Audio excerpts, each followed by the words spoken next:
తెచ్చిందెవరు, ఆ పేరుతో ముంచిందెవరు? పారిందెంత, పైసలు తిన్నదెంత? తెలంగాణలోని ప్రాజెక్టులన్నీ కాంగ్రెస్ హయాంలోనే. 32 ప్రాజెక్టులు గత ప్రభుత్వాలవే.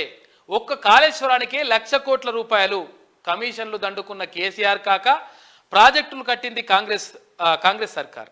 ప్రాజెక్టులన్నీ 1,50,000 కోట్ల రూపాయల లోపే కంప్లీట్ అయిపోయినాయి.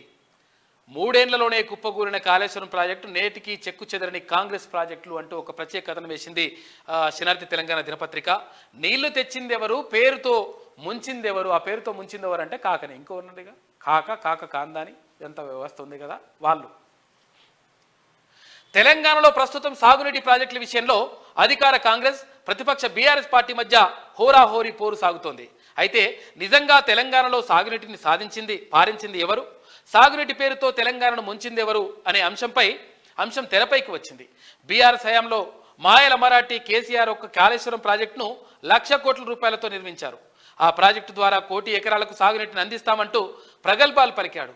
ఇప్పటి వరకు 1,00,000 కోట్లు ఖర్చు చేసి కేవలం 100 టీఎంసీలను ఎత్తిపోశారు. ఈ కాళేశ్వరం ప్రాజెక్టు పరిధిలో నిర్మించిన మేడిగడ్డ, అన్నారం బ్యారేజీ, లక్ష్మీ, సుందిల్ల తదితర బ్యారేజీలను నిర్మించింది. వీటికి తోడు మరో 5 పంప్ హౌజులు నిర్మించారు. దేశ చరిత్రలోని అత్యంత భారీ ప్రాజెక్టు కాళేశ్వరం అంటూ కేసీఆర్ అండ్ కో గప్పాలు కొట్టింది. అయితే కానీ ప్రాజెక్టు నిర్మించిన 3 ఏళ్లలోపే కుప్పకూలిపోయే పరిస్థితి దాపురించింది. కేసీఆర్ కమిషన్ల దాహానికి 1,00,000 కోట్ల తెలంగాణ సంపద బూడిదలో పోసిన పన్నీరుగా చందంగా మారింది. ఇదే సమయంలో గత కాంగ్రెస్ సర్కార్ హయాంలో పదుల సంఖ్యలో సాగునీటి ప్రాజెక్టులు నిర్మిస్తే ఇప్పటి వరకు కూడా ఏది చెక్కు చెదరలేదు. కాబట్టి ఎవరు మంచి చేసిండ్రు, ఎవరు చెడు చేసిండ్రు అనేది క్లియర్గా ప్రజలే అర్థమైపోతుంది. ప్రజలకి ఇంకా లంగ కథలు పడి ఇంకా అట్లా చేస్తాం ఇట్లా చేస్తాం ఇవన్నీ బంద్ చేస్తే మంచిది.